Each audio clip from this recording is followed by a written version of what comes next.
very end. I can't believe it's been such a long day, but this has been amazing. I have so many great ideas floating around my head. I know you do too, but I'm going to ask you not to think about that just yet because this is the best. So this is Debbie Reynolds, and she is going to talk about snowballs in hell. This is a topic that's very near and dear to my heart. So thank you, Debbie. And I guess, yeah, you guys want to start the video?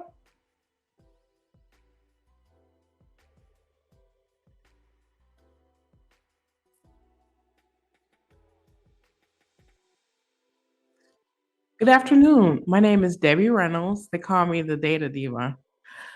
Thank you so much for allowing me to be the keynote presenter for the Privacy and Equity Conference. Special thanks to Heidi Saas for inviting me and also for the Data Collaboration Alliance for hosting this great event. This has been a fantastic conference, and I'm happy to be able to give the keynote address.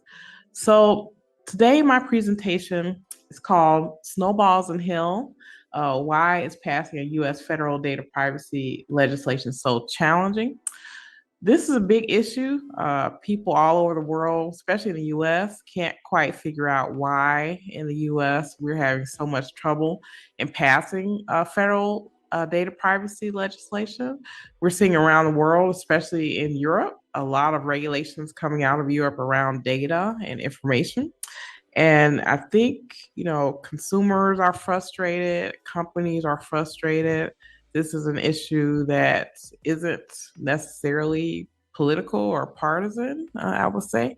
So people from all walks of life feel like there needs to be some type of control or regulation in the US around data privacy, and they're looking for leadership in the US on this issue. So I thought I would discuss with you all why this is a problem and why this is a challenge and what we can do about it in the future. Share my screen.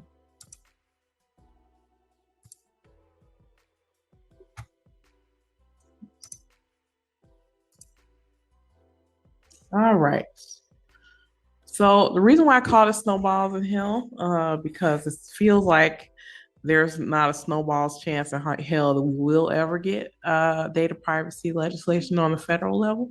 I think eventually it may happen one day, but I think as a first pass, it may be something that may not be as strong as people may like it. But here are some of the things that are holding us back. And then here are some ideas at the end about how we can move forward and do better.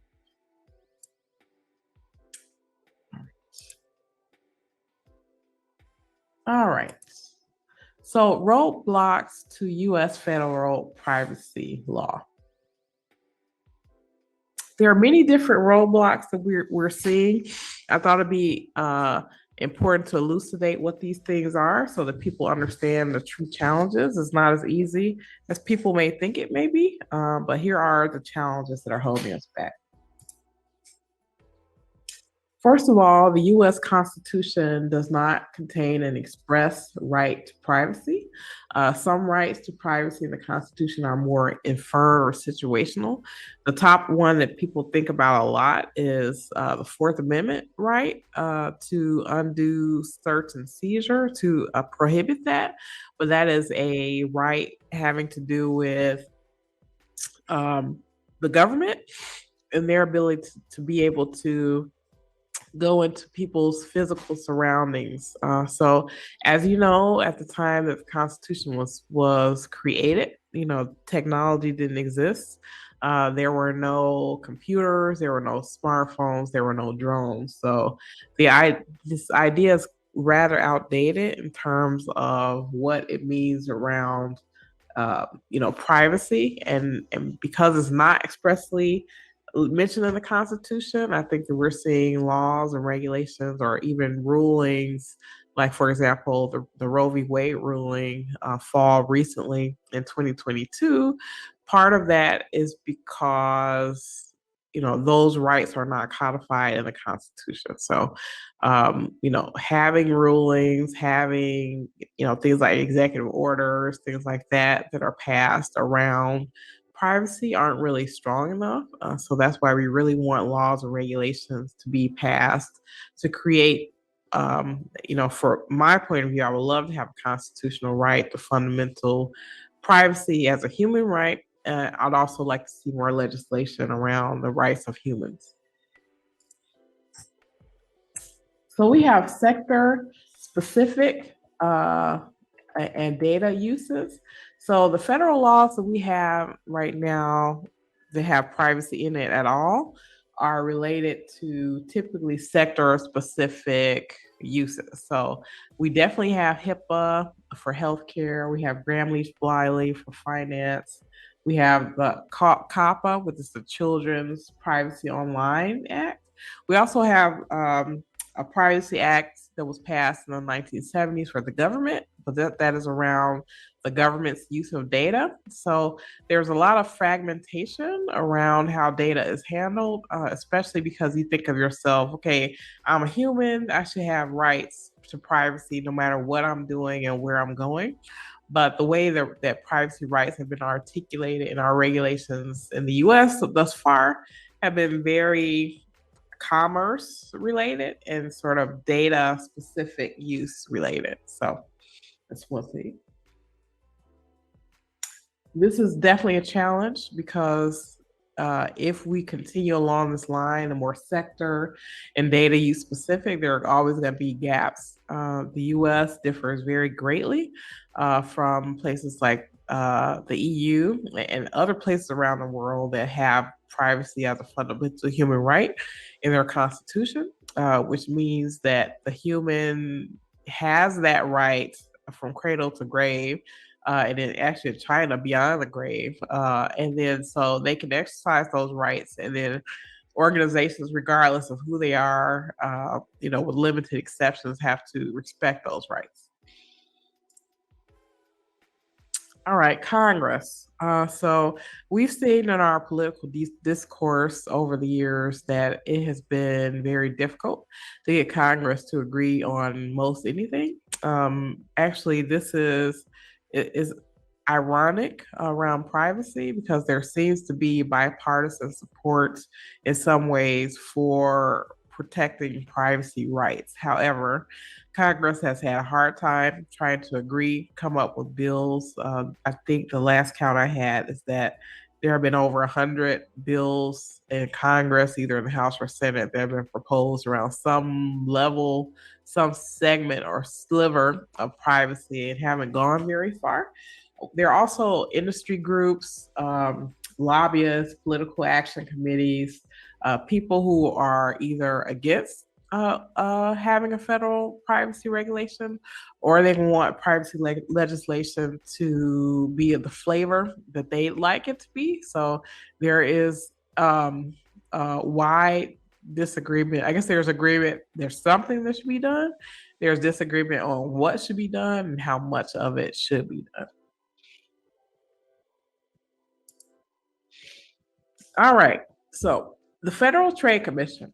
So the Federal Trade Commission, currently under the leadership of Lisa Khan, has kind of energized this privacy debate.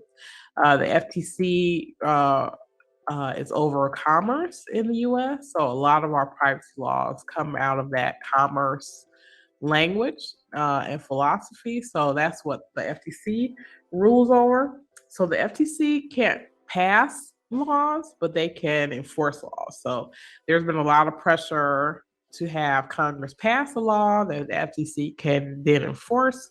But the FTC, what they're trying to do is look at the old laws that are on the books, try to up enforcement on that.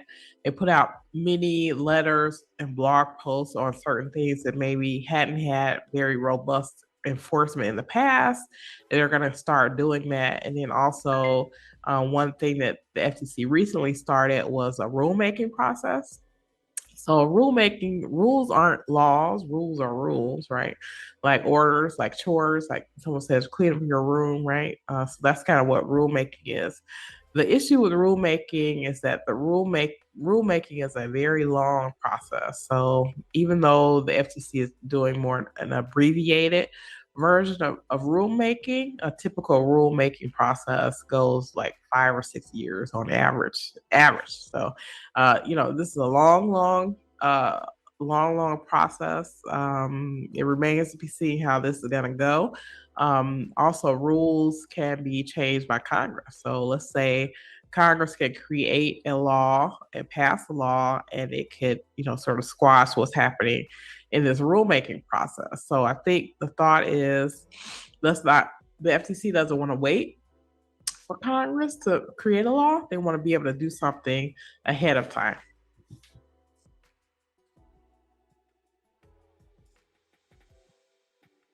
All right, states' rights. So states, this is interesting. So states can pass laws faster than Congress because it's obviously more people in Congress, more opinions, more thoughts. As I said, it's been very difficult to have Congress pass legislation of almost any kind. But this one is one that people have kind of high issues about. So states can pass laws related to privacy faster because they have a little bit less red tape. But also states have different rights than the federal government. So the way that the states are assembled, states have their own level of sovereignty around what they pass in law. So for example, states, let's say for example, Illinois. So Illinois passed the law called BIPA, the Biometric Information Privacy Act. And BIPA is what they call a general applicability law, which means that it isn't sector specific like kind of the FTC and stuff like that. As a result, some of the proposals, and actually one of the top proposals that is out there right now for a federal privacy legislation, which is the ADPP, ADPP wants to preempt state privacy laws and regulations. I'll get into that a little bit later, but that ADPP cannot preempt BIPA. Okay, so this is a concern because at the last count, BIPA fines I think they've almost reached $1 billion over the last several years. So if a federal law that's proposed can't stop a law like BIPA, like what exactly is preemption going to do, right? So I think that that's an open question that people really need to think about because I think people don't really understand the federal government's rights and what they can do and what the states can do. So a federal privacy law can't stop states from passing laws like BIPA. And also, I think that there are certain things the federal government can do that can make a law strong enough where preemption doesn't need to even be a sticking point.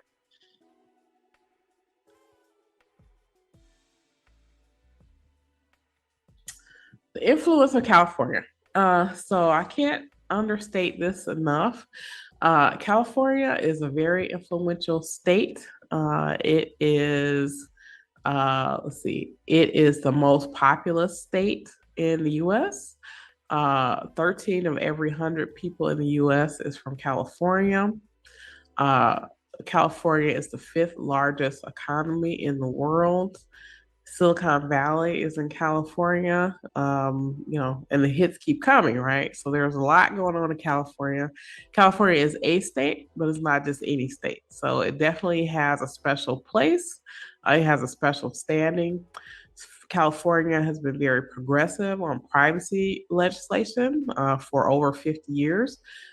They have had privacy as a fundamental right in their constitution since the 1970s. They've consistently passed laws, even teeny laws people don't even think about over those 50 years. And it's kind of culminated in what we see today with their CCPA and soon their CPRA. Also starting in January, or actually already assembled, California will be the only state in the US will have its own agency to handle privacy. So I feel like California is sort of on track with more aligned with what's happening in Europe and other countries where they're saying privacy is important. We need laws around privacy. We need agencies to handle this as a separate thing, where in the federal government, privacy currently is something that is enforced by the FTC. Again, the FTC does not regulate all industries, so that's kind of a narrow scope, I feel, around privacy. Even though the FTC has a lot of power and a lot of reach in terms of what they can do in enforcement, it really isn't, in my view, sufficient because it doesn't cover all humans. It's mostly consumers. So if you're not consuming some of these rights that people feel like they should have, they really can't exercise. Also, a couple things about California people may not understand. Before the California had the CCPA, they had many other little privacy laws. I'll tell you at least about one. California was the first state to have a law to say you had to have a privacy policy on your website. So this, now I think nowadays people just assume that this is just sort of common knowledge of common parlance when people are talking about privacy policies and privacy notices. So they're definitely influential and progressive in that way. Currently, the Speaker of the House in the U.S. Senate is Nancy Pelosi, who's also for California. Currently, the people who are in charge of things like CCPA in California, the delegates, the people, elected officials in California have almost all been for having federal privacy legislation as long as it doesn't preempt their activities and what they're doing in California.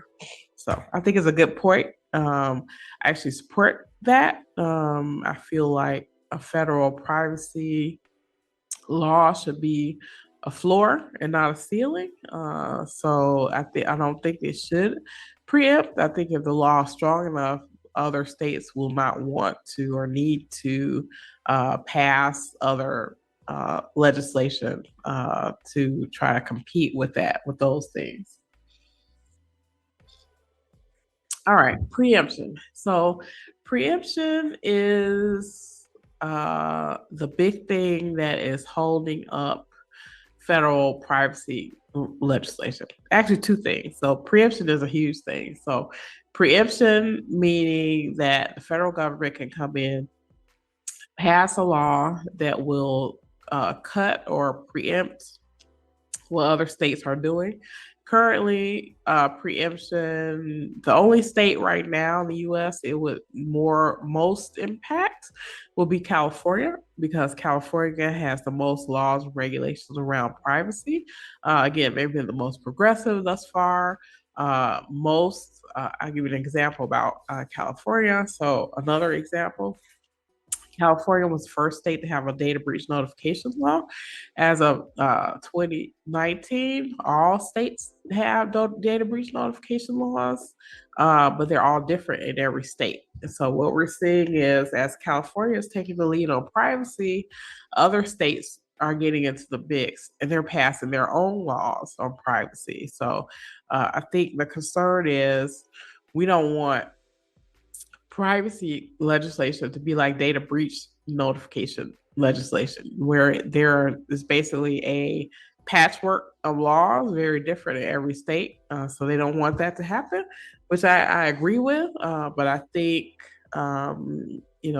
being able to be a leader in privacy means kind of getting there first. So I think in order to have the type of privacy that we need to not only look to the future, what we want in the future, but also deal with these cracks and these gaps that we have or that are being created when people are thinking about creating legislation.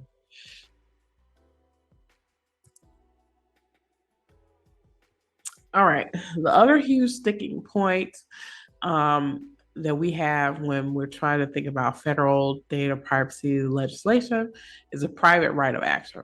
So companies don't want to get sued. They don't want to have lawsuits against them for privacy infringements. They don't want fines and different things like that. So many corporations, many companies that want privacy legislation do not want a private right of action, meaning that they don't want situations where consumers or individuals can sue against them. So, a lot of lobbying, a lot of discussions, a lot of drafts of legislation have come out. And some of the privacy laws at state levels, some states take the private right of action out. And some people aren't really keen about that. Um, I think California has a little bit of different thing. Obviously, the AG or the supervisory authority in California can file lawsuits. It does have a sort of private right of action, probably not direct, not like Illinois, the BIPA law that definitely has a private right of action. And we're seeing, as I said, almost $1 billion in fines or settlements that have happened as a result of people who go against that law. I think, I think there can be more discussions on private right of action.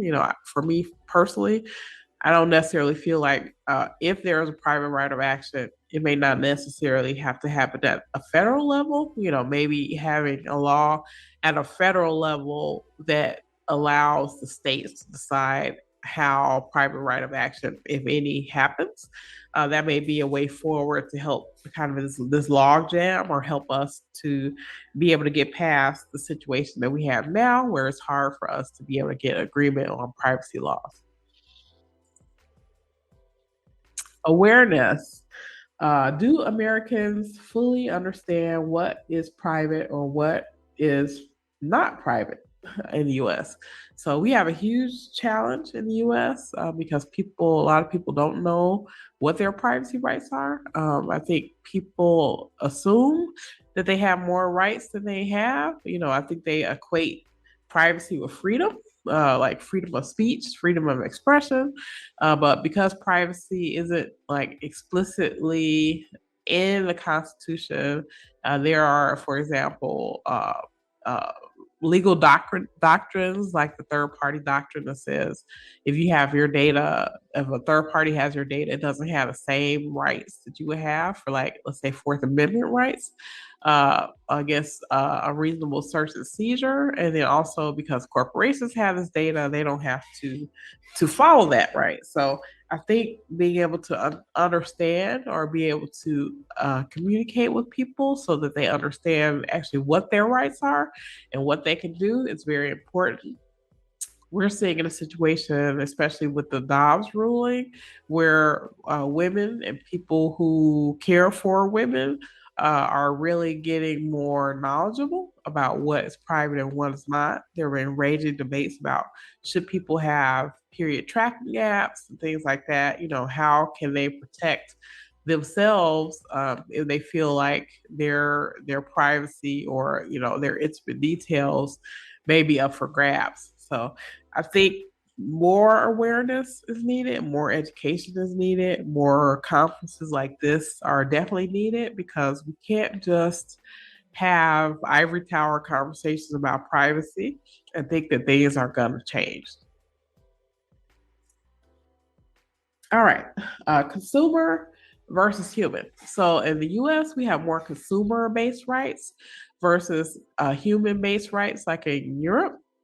So in the US, because privacy is more consumer focused or more commerce oriented, is not human focused. So I use an example: if someone walks into a grocery store in California, grocery store may have like a loyalty program. They may be subject to laws like the CCPA. But if they walk across the street to a church, if that church has their data, they don't have to comply with that, right? Because they're exempted under the CCPA. So this is an example of a gap that we have in the US between human versus consumer rights. And I'm hoping to see more legislation or more laws in the US to try to cover that issue.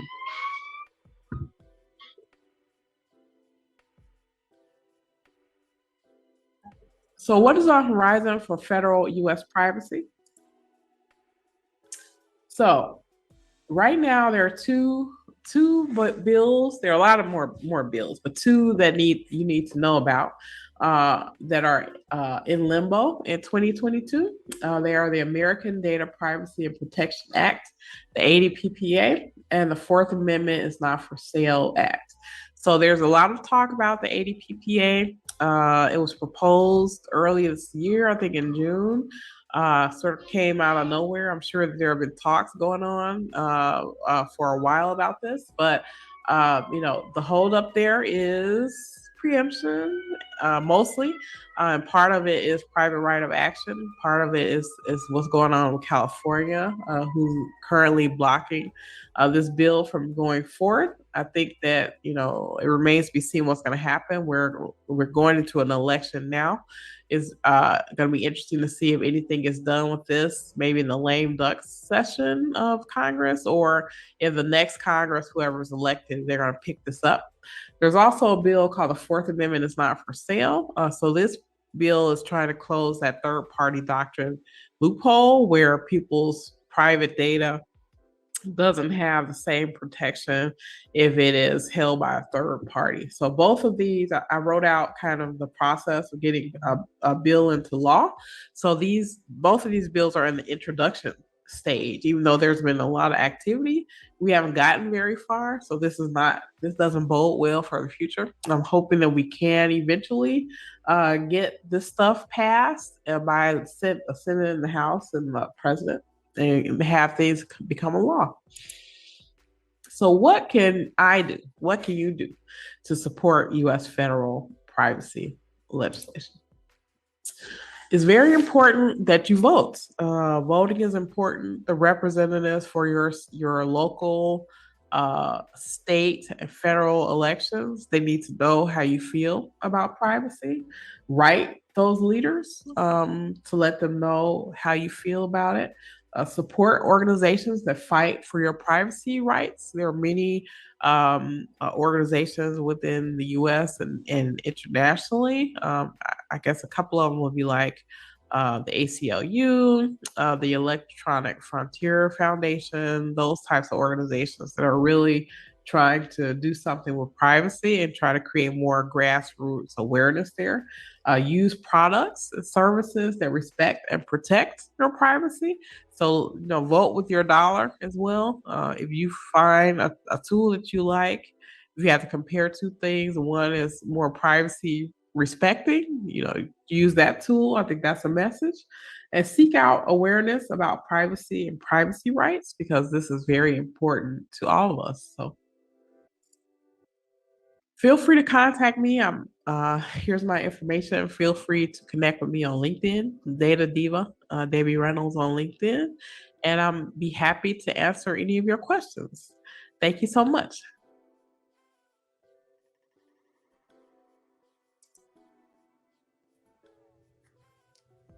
That was awesome, Debbie. Thank you so much.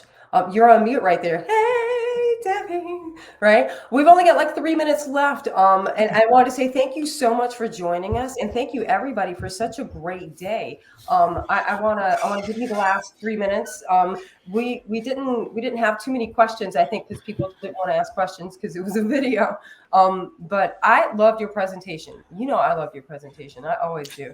But I want to say thank you again for doing this. And if people do have questions, let me know. The live stream's just going to cut us off because they only have a 4-hour limit. So when we get to the limit in 3 minutes, they're just going to shut us down.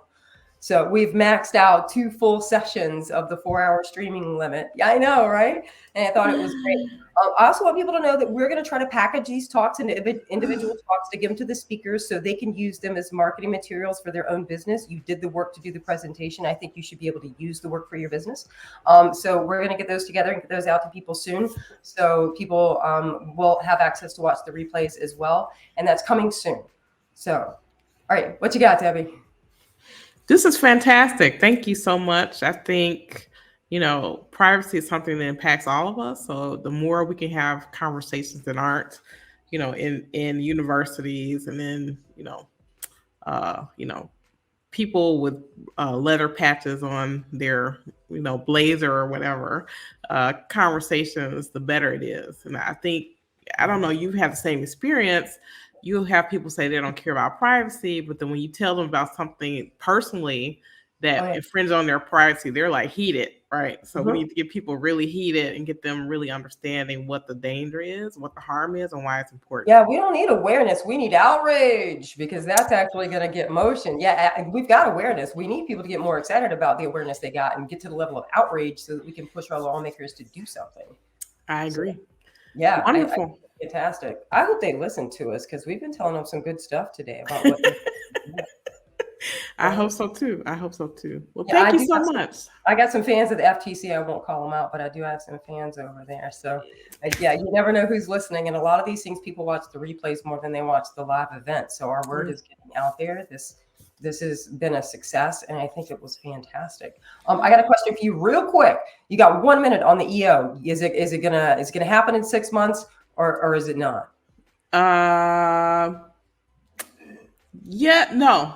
Well, you know what? Yes, they're going to slow walk it for 2 years. So the Yes.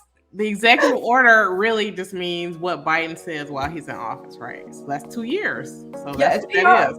Yeah. Yeah. Awesome. And since we're all agreed, Shrimps 3 it is. Done. Yeah, that's going to happen. Excellent. Great. Well, thank you so much. It is going to shut us off. But thank you so much, everybody. This was a great day. I wish we had more time for questions, but you can reach us on LinkedIn.